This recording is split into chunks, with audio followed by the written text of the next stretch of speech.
সাংবাদিক ইলিয়াস ভাই, আপনারা অবশ্যই চেনেন।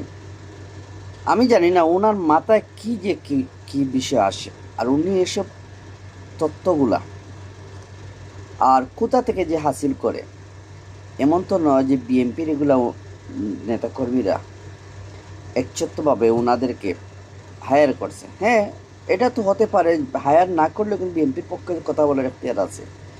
কিন্তু ওনার তো উচিত, আর ওনাকে একসময় আমি নিরপেক্ষ হিসাবে জানতাম, তাই না?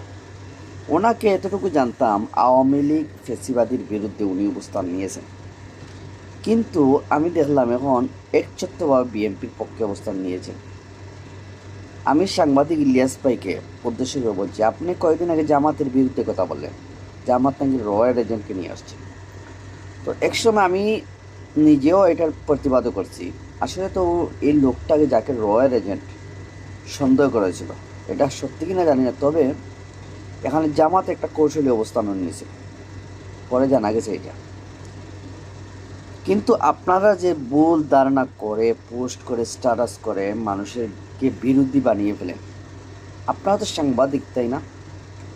আমাদের পিনাকি ভট্টাচার্য তো উনি অনেক সময় গরম গরম কথা বলে, তাই, কিন্তু এরকম কারো তো পক্ষ নিয়ে বলে না, উনি দেশের জন্য বলে। বিএনপি বলেন, জামাত বলেন, অন্তর্বর্তী সরকার বলেন, কারণ যেই ক্ষমতা থাকবে অথবা আসবে অথবা যারাই আছে, সবার আগে দেশ, উনি এই কথাটা বলে।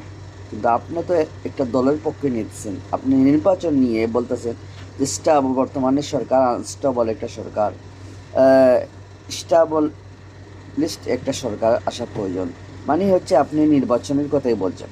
আমি আমার ইংলাস ভাইকে বলি, আপনাকে অনেক সম্মান করি, ঠিক আছে? আপনার নামের কারণে আমি অনেকটা সম্মান করি, আর আপনার কিছু কর্মের কারণে আমি সম্মান করি, যেগুলো এই গত কয়েক মাসে এবং গত কয়েক বছর যে প্রতিবেদনগুলো আপনারা দিয়েছেন, আপনি দিয়েছেন, অনেকটা আমার কাছে ভালোই লাগছে। কিন্তু বর্তমান প্রেক্ষাপটে নির্বাচন যে দিবেন, হ্যাঁ, আপনি বিএনপি যদি কোনো এক সময় রাজনীতি করেন, এটা অন্য বিষয়, বা বিএনপির কোনো পন্থী কোনো সাংবাদিকতা, এটা অন্য বিষয়, কিন্তু আপনার তো এটা মাথায় রাখা উচিত, বর্তমান বিএনপিকেও সংস্কার করা জরুরি। কারণ বিএনপির এই গত 17 বছরের আন্দোলনে ব্যর্থতা এবং গত 10 মাসে যে একটা পাগলামি মনোভাব, এটার পিছনে যে রয়ের হাত আছে আর আওয়ামী লীগের হাত আছে। কারণ এবং আওয়ামী লীগ মিলে বিএনপিকে যে প্ররোচনা দিচ্ছে, এই প্ররোচনা থেকে বেরিয়ে আসা উচিত সবার আগে।